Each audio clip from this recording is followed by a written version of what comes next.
a 47-year-old naval recovery specialist from Norfolk, Virginia, stood aboard a salvage vessel above the wreck of a decommissioned military ship lost decades earlier. The sea was calm, the sun just breaking the horizon, but what they pulled from the depths was anything but ordinary. Among rusted machinery and broken weaponry, a sealed metal coffin surfaced, one that was never listed on any manifest. It was pristine, untouched by time, no name, no markings. And when the sailor slowly unlatched the lid, expecting to find a long-lost comrade, he immediately recoiled in horror. What he saw inside made him drop the lid instantly. Military authorities ordered the deck cleared, communications shut down. But even under wraps, whispers began to surface of things done on that ship that were never meant to be known. Would you have dared to open it? Subscribe if you want to hear the stories the ocean won't let us forget. Marcus Delaney had spent the better part of 25 years in the Navy before retiring into civilian salvage work. Now 47, his hands were toughened by salt and time. His voice a quiet, gravel-toned echo of countless nights spent talking to waves and steel. He was known in the Norfolk docks not for bragging, but for reliability. A man who did what needed doing, no matter how grim. He never sought recognition. He didn't need stories to elevate him. But on the morning of June 3rd, during a routine recovery operation off the coast of North Carolina, something surfaced that would make Marcus question everything he thought he knew about the sea and the silence it keeps. The job seemed straightforward. The Navy had greenlit a civilian recovery of remnants from the USS Valiant, a Cold War-era ship lost in the early 80s under mysterious but officially explained circumstances, an onboard fire, followed by structural failure, and then a total sinking. All hands supposedly accounted for. Classified mission, closed file. Marcus had signed NDAs before. He wasn't new to this game. His job was to bring up what remained: electronics, metals, anything that could be stripped, logged, and archived. He was accompanied by a small team: 2 crane operators, 1 Navy liaison, and a young marine archaeologist assigned by a university who seemed more fascinated by barnacle growth than buried secrets. The ship's hull was split in 2 on the seafloor. Most of what they were finding was what they expected: corroded pipes, broken consoles, scraps of uniforms, a few collapsed bulkheads. But then, at 11:46 a.m., one of the crane operators flagged something unusual. "Hey Marcus, you seeing that?" From the camera feed of the ROV below, something shiny appeared amidst the detritus. Smooth, rectangular, long. It didn't look rusted. It didn't belong. At first glance, it could have been a torpedo casing, but it was far too big and heavy. The ROV circled it slowly, illuminating a perfectly preserved metal container around 7 feet long, with industrial latches running along its side. No barnacles, no corrosion. It looked new. "Why would this be here?" the young archaeologist asked aloud, adjusting his glasses. Marcus didn't answer. Instead, he motioned the crane operator to begin retrieval. The mechanical arm locked on, lifting the object slowly through the thick, cold Atlantic. When it finally broke the surface, silence fell across the deck. No one said a word. They laid it on the reinforced cargo area, dripping and gleaming like something that had no business being under the sea. The Navy liaison, a stern woman named Commander Hale, stepped forward, inspecting it without touching. "No serial," she muttered. "No ID markings at all." Marcus knelt beside it, running a gloved hand over the surface. It was military issue. He'd seen similar builds during his service. Airtight, heavy-gauge steel. But it was the lack of any identification that chilled him. "You want to open it?" Hale asked. "Yeah," Marcus said too quickly. He motioned for the others to step back, picked up a crowbar, and with deliberate precision began to pry the latches open. One by one, they snapped.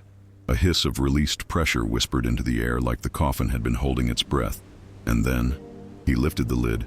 At first he saw only white, a fabric shroud, pristine, undisturbed. Then, as the cloth fell away, it was a body, not skeletal, not decayed. A young woman, maybe in her 20s, blonde hair pinned back, civilian clothes, a cotton dress, pale blue. Her hands were crossed over her chest. Her skin, though pale, showed no sign of decomposition. It was like she had just been placed there. Marcus stumbled backward.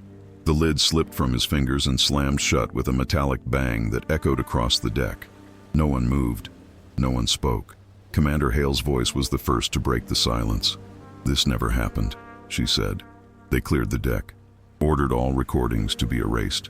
The marine archaeologist was ushered off the ship within the hour. Marcus was told to forget what he saw, but Marcus couldn't.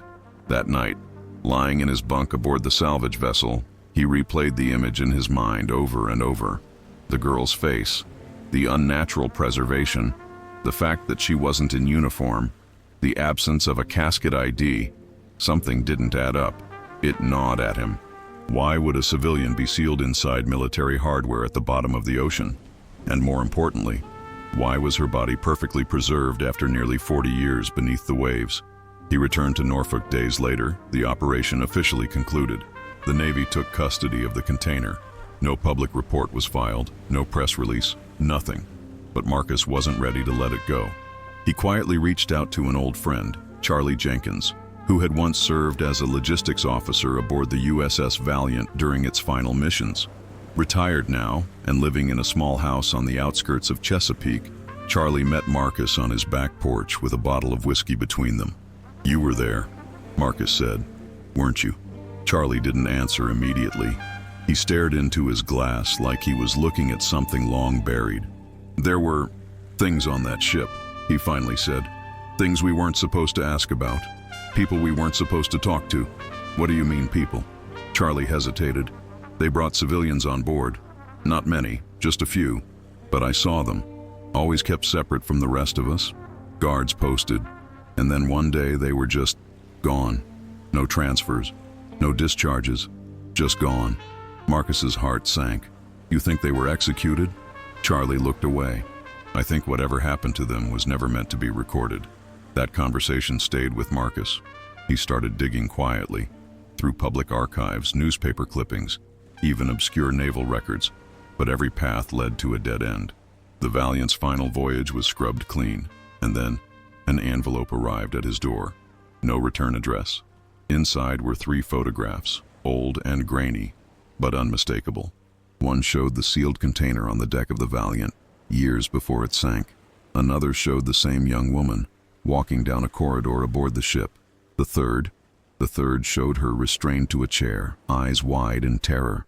There was no note, no explanation, just those images.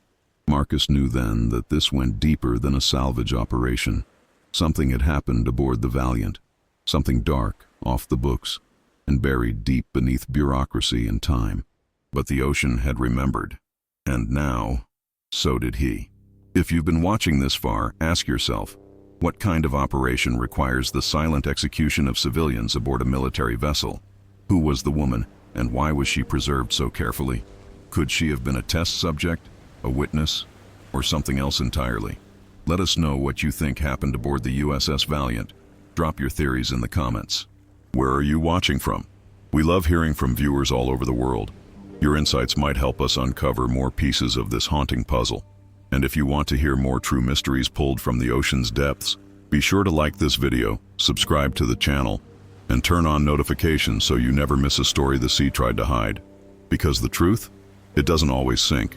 The following week brought nothing but silence. Marcus went back to his routine, fixing winches, inspecting salvage lists, avoiding eye contact with those who might have heard about what happened aboard the recovery vessel. But something inside him had shifted. That kind of discovery, seeing a human body, perfectly preserved, completely out of place, wasn't something you shook off. It wasn't the sort of thing a man like Marcus Delaney could ignore. One night, while reviewing maintenance reports alone in the shipyard office, he heard the door creak open. No knock, no voices, just the sound of quiet steps. He looked up. It was Hale. Commander Hale stood in the doorway in civilian clothes, her hair pulled back, face pale from something other than fatigue. She didn't speak until the door was closed. "You didn't say anything, did you?" Marcus didn't answer immediately. He just studied her. "You knew it wasn't supposed to be down there," he said. "You knew before I opened it." She sat across from him, her hands clasped tightly in her lap. "I didn't know," she whispered. "I suspected." Suspected what? That there was more to the Valiant than anyone's admitting. Marcus leaned forward. "I need to know who she was." Hale didn't meet his gaze. She pulled a folder from her coat. "This never leaves this room." Inside were black and white copies of documents, declassified but heavily redacted. Some pages had whole paragraphs blacked out. Others were scribbled with old annotations in the margins. Marcus flipped through them. She was listed as a civilian psychological asset, Hale said. Brought aboard under Project Quiet Halo. Psychological asset? Marcus repeated, voice edged with disbelief. That's not a title. That's a cover. Hale nodded grimly. She wasn't military. But she wasn't ordinary either. Her name was Abigail Hartley, 24. She had no family. Recruited from a behavioral research program linked to DARPA. No paper trail, no graduation record.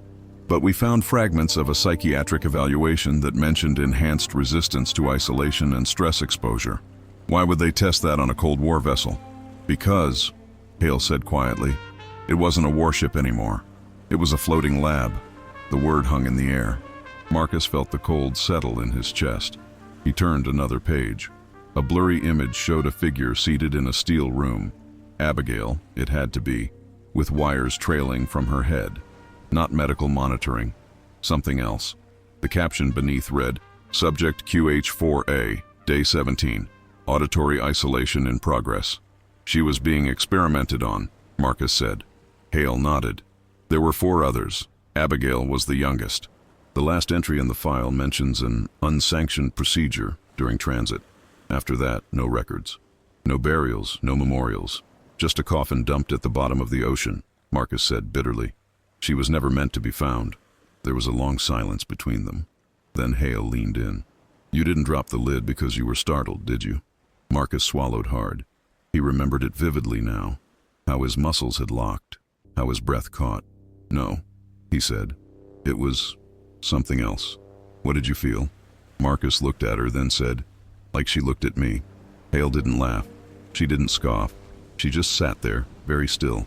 I think they were trying to test more than just isolation, she said. I think they were trying to push the boundaries of human consciousness. Induced dormancy, artificial coma, long-term sensory suppression. But it went wrong. Marcus stared at the documents again, particularly the last image of Abigail. Her eyes were open, wide, unblinking. You think she's still alive? No, Hale replied. But I don't think she's entirely dead either. The word entirely echoed in Marcus's head for hours. That night his dreams were disturbed, not by sounds or voices, but by a heavy presence, a weight behind his eyes. He couldn't explain it. It was like being watched from inside his own skull. He woke up at 3:14 a.m., covered in sweat, and found his television had turned itself on, static hissing across the screen. The next morning, he drove 2 hours north to meet someone else who might know more. Dr. Henry Whitcomb, a retired cognitive neuroscientist who had once worked in a classified sector of military research. Marcus had tracked him down through a footnote in one of the redacted files. The man lived in a secluded cabin in the Blue Ridge Mountains, far from the coast, and it seemed intentionally off-grid. Whitcomb answered the door looking like he hadn't seen another human in weeks. His white beard was unkempt and his voice wavered with age and hesitation. I shouldn't be talking to you, he said after Marcus showed him the folder. But you will, Marcus said quietly. Because this was your project, wasn't it? Whitcomb's eyes narrowed. He glanced over the photo of Abigail. She wasn't meant for the ocean, he murmured. None of them were. He let Marcus in. Inside, papers and books were scattered like a windstorm had passed through the mind of a genius. They wanted to create psychological endurance, soldiers who could operate in isolation, submarine conditions, space conditions, deep field surveillance. They wanted minds that could remain stable without input. And Whitcomb shook his head. What they found was silence is not empty. The human brain, when deprived of stimuli, starts creating its own. But some brains didn't just create, they received. Marcus felt his skin crawl. Received what? We don't know. Images, phrases, shared hallucinations. But the test subjects all began repeating the same things, the same names. Names no one told them. Like what? One name that came up over and over again was Harker. Marcus froze. That name was on one of the photos he had received anonymously, scribbled in the background on a wall, property of Harker Station. Whitcomb walked to a drawer and pulled out a tape recorder. This is the only thing I kept. I shouldn't have, but I couldn't forget. He hit play. A woman's voice crackled through the static, soft, unhurried. They told me I would be asleep, but I hear them. In the metal, in the water, they move through sound. They are patterns, not people. Patterns. Marcus felt cold flood his spine. It was Abigail's voice. They see what I think, and when I stop thinking, they fill the gaps. Whitcomb stopped the tape. Do you understand? He asked. This wasn't just unethical, it was catastrophic. We were trying to see how far the mind could go, and we tore it open. Marcus said nothing. His hands were trembling. What happened to the others? Whitcomb looked at him, gravely. They were neutralized. The Valiant was not lost to fire. That was a cover. The ship was scuttled deliberately. After the last phase of the experiment, they couldn't risk what might leave that vessel.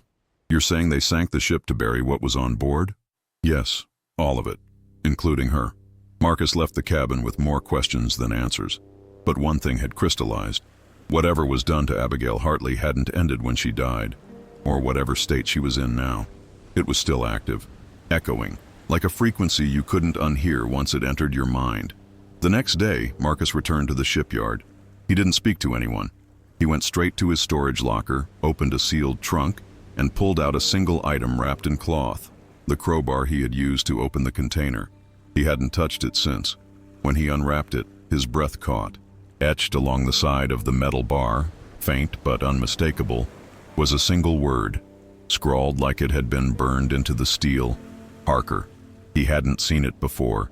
He hadn't felt it before, but it was there now. Something was spreading. He tried to convince himself that maybe it had always been there, and he just hadn't noticed. Maybe it was a manufacturer's name, or a previous owner's mark, but the letters weren't industrial. They were uneven, hand-carved. He dropped the bar, and as it clattered against the floor, the lights above flickered, just once, enough to feel like the sea was still watching him. If you're still with us, ask yourself, what would you do if a ghost story turned out to be an experiment? If science created something it couldn't contain? Drop your thoughts in the comments, and don't forget to subscribe for more untold stories, because the further we dig, the darker it gets. And some things were never meant to resurface. 2 weeks after the crowbar incident, Marcus Delaney received an unexpected call. The voice on the line was terse, official, and barely disguised its urgency. Mr. Delaney, this is Commander Ernest Rhodes, Naval Oversight Division. We need to speak. In person. Marcus had never heard of the Naval Oversight Division, and when he asked what it was about, the answer was silence. Just an address, Langley, Virginia, and a time. He knew better than to refuse. When he arrived, he was greeted by 2 men in plain clothes and taken through a maze of hallways beneath a government building that felt more like a bunker. The room they placed him in had no windows and smelled faintly of metal and antiseptic. Across the table sat Rhodes, a man in his 60s with sharp eyes and the calm demeanor of someone used to secrets. I've read your file, Rhodes began. Decorated service, clean civilian record. But you opened something that should have stayed closed. Marcus said nothing. He waited. Rhodes tapped the table twice. A monitor embedded in the wall behind him blinked to life, displaying a high-resolution image. The coffin, then another, Abigail's face. You encountered subject QH-4A, Rhodes said. She is classified under Tier 4 containment protocols. That classification does not legally exist. Marcus leaned forward. Who was she really? Rhodes sighed. She was part of a late-stage experiment under Joint Task Force Harker, focused on neurophenomenology under deep isolation conditions. We believed prolonged sensory deprivation could unlock latent cognitive capacities, but the trials produced anomalies. What kind of anomalies? She began showing signs of non-local cognition, remote pattern recognition, descriptions of places she'd never been, people she'd never seen. We thought it was coincidence. Then other subjects began to echo her descriptions. Marcus's heart pounded. You mean she was transmitting? We believe she was receiving from something. From where? Rhodes didn't answer. Instead, he showed another image. A scan of the brain, Abigail's presumably, with irregularities along the temporal lobe and cerebellum. Superimposed on the scan were waveform patterns that looked almost musical. Structured, repetitive, but unlike any known EEG reading. These patterns continued post-mortem, Rhodes said. What do you mean, post-mortem? Rhodes looked directly at Marcus. Her brain never fully shut down. Marcus sat back, stunned. You opened a sealed vessel, in open air, Rhodes continued. That alone risked exposure. Exposure to what? To the transmission. The word hit Marcus like a weight. You're saying it's contagious? Not biologically, cognitively. It behaves more like a thought virus, an informational parasite. Once perceived, it embeds, begins adjusting the host. Marcus recalled the night the television had turned on by itself. The sensation of presence, the voices in the static. You're not the first, Rhodes said. 2 others before you broke protocol. Both suffered complete psychological collapse within months. Then why let me go? Why not just quarantine me? Because we're testing a hypothesis, Rhodes replied, that certain minds are immune, or at least resistant. Marcus understood then. He was still part of the experiment. They were watching him, measuring. He stood up. I want no part of this. You already are, Rhodes said, and I suggest you use what time you have left wisely. Back in Norfolk, Marcus tried to reclaim normalcy. He went back to work, took smaller jobs, kept his head down, but something followed him, an echo that didn't fade. One afternoon, while checking sonar logs from a recent trawling run, he noticed a strange series of pings, irregular and tightly clustered, not mechanical, not marine life. When he played back the sonar audio, a shiver ran through him. It wasn't noise, it was rhythm. 5 beats, pause, 2 beats, pause, 5 beats again.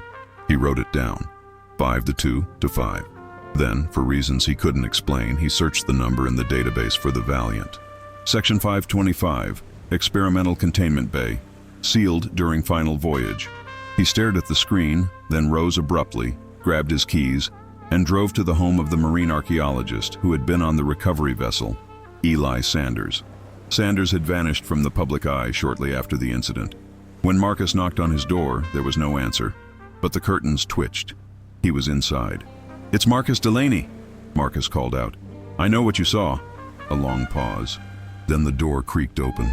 Sanders looked like a man halfway to madness, eyes sunken, voice shaky. I've been trying not to think about it, he said. That's the only way. You can't think about her. Marcus stepped inside.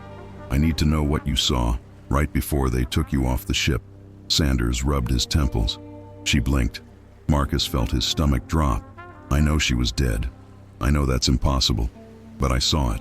One eye, just for a moment. And you told no one? I tried. They erased my emails, shut down my university access. 2 men followed me for days. I stopped talking. Marcus hesitated. Then he said, what do you know about Harker? Sanders flinched. That name, you're not supposed to say it out loud. Marcus stepped closer. Why? Because it's not a project. It's a place. Marcus froze. A research station. Sanders whispered. Deep sea. Never acknowledged. Off the grid. Some say it was an annex to the Montauk facility.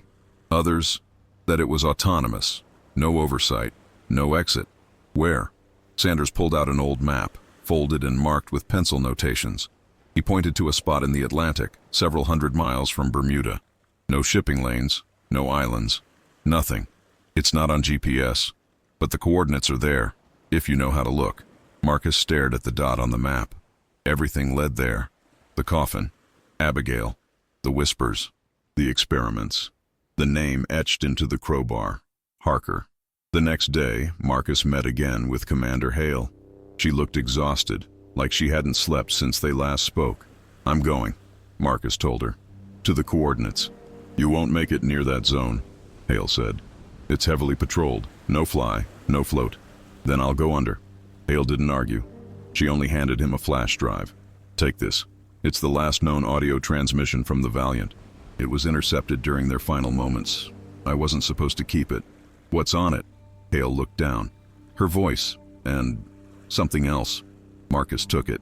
That night, he played the file. Static, cracks, then a low hum, and finally, Abigail's voice. They think I can't see them, but I do. In the dark, in the steel. They're not from here. They don't move like us. They don't need us. Then came another voice, lower, inhuman, speaking no language Marcus recognized, but it triggered something in him. A feeling of recognition. as if the words had always been there, waiting. He shut it off. You've been with us through a story that keeps getting darker and deeper. A woman preserved in time, a ship lost under false pretenses, a name that keeps returning. What would you do if you discovered a facility the government has never acknowledged, with voices still broadcasting from beneath the ocean floor? And what if opening that coffin didn't release a secret, but a signal? Let us know what you think in the comments. Like this video if you're still watching. Subscribe to follow the trail, because next, Marcus is going to Harker, and that's when the real story begins. The boat was old and modified, retrofitted with sonar dampeners, stealth rigging, and a single-occupant submersible. Marcus had borrowed it from a contact in Panama, a man who used to run illicit cargo routes through the Gulf. The man asked no questions, and Marcus offered none. He made the journey alone. 3 days at sea. The coordinates led him deep into the Atlantic, into waters marked by dead zones on every map. No aircraft, no naval presence, just silence and infinite water. On the fourth morning, as the sun struggled to rise behind a heavy fog, Marcus reached the perimeter. At exactly 28.2 degrees on, 59.6 degrees Wilamo, the sea changed. There were no waves, no birds, no wind. The temperature dropped. He deployed the submersible and began the descent. The water grew darker faster than it should have. The usual gradations of blue, green, and black collapsed into one endless void. Even at 200 feet, it felt like night. At 800 feet, the sonar began to pulse erratically. Echoes bounced back in loops, delayed, fragmented, as if something was mimicking the signal rather than reflecting it. At 200 feet, the silence returned, but this time it wasn't peaceful, it was loaded. And then, at 1,600 feet, the station appeared. Harker, a massive angular structure half buried in the seafloor, its surface coated in a strange, glassy mineral that shimmered when light passed over it. It was shaped like a pyramid turned upside down, its apex pointing toward the core of the Earth. The subsystems flickered. Marcus hovered near what appeared to be a docking hatch. A panel lit up, an old analog interface. Someone, or something, had left the system operational. He docked, entered. The interior was surreal, like time had stopped. Hallways were lit in a dim orange glow. Old cables lined the ceiling, many snapped or melted. Panels blinked softly with indecipherable data. But the strangest part? It was warm, as if the station still had power, or worse, still had purpose.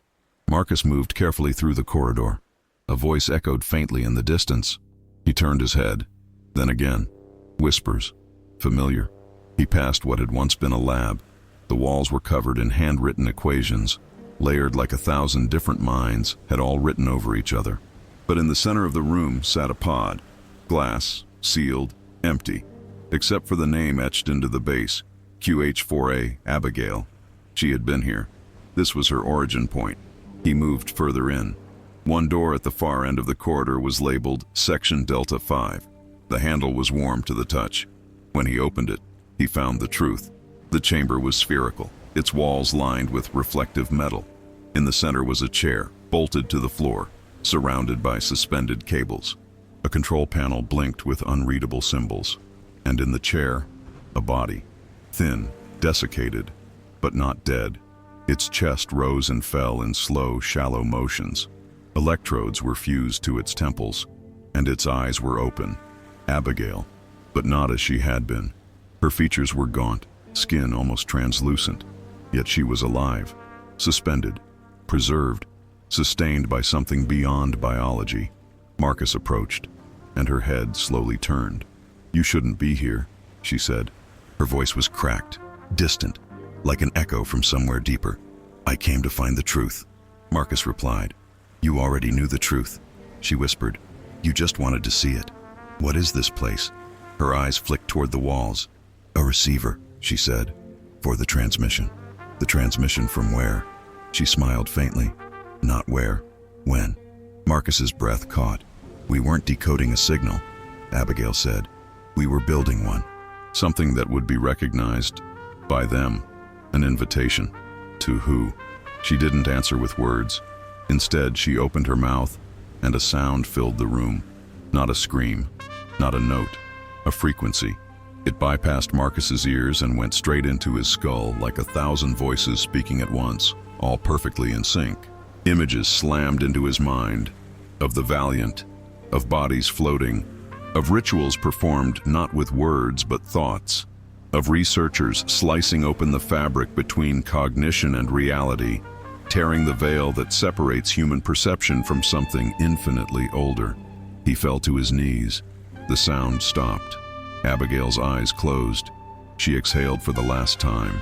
The chamber lights dimmed, and then, one final console illuminated. A message appeared. Received. Marcus fled. He raced through the corridor, retraced his steps, sealed the hatch, and ejected from the station. As he ascended, he looked back one last time and saw it, a pulse, faint and violet, emanating from the pyramid, traveling upward, toward the surface, toward us. Marcus surfaced. No one waited for him. He returned to shore in silence. He never told anyone where he had been. He never filed a report. He locked the submersible away, burned his notes, destroyed the recordings. But still, he hears the pulse. It comes at night, through walls, through sleep, sometimes in dreams, sometimes in that moment just before sleep claims him. A frequency, waiting. And you, now that you've heard her voice, seen what he saw, followed him into the dark, will you start hearing it too? We want to hear your thoughts. What do you think was really happening aboard the Valiant? What was Harker built to uncover?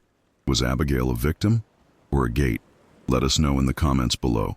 Do you think Marcus was changed by what he saw? Could you have resisted opening the coffin? And if you never want to miss another story like this, mysteries that shouldn't be found, truths that refuse to stay buried, then hit the like button, subscribe to our channel, and turn on notifications. Because there are more stories coming, some darker than this, and some still pulsing in the dark.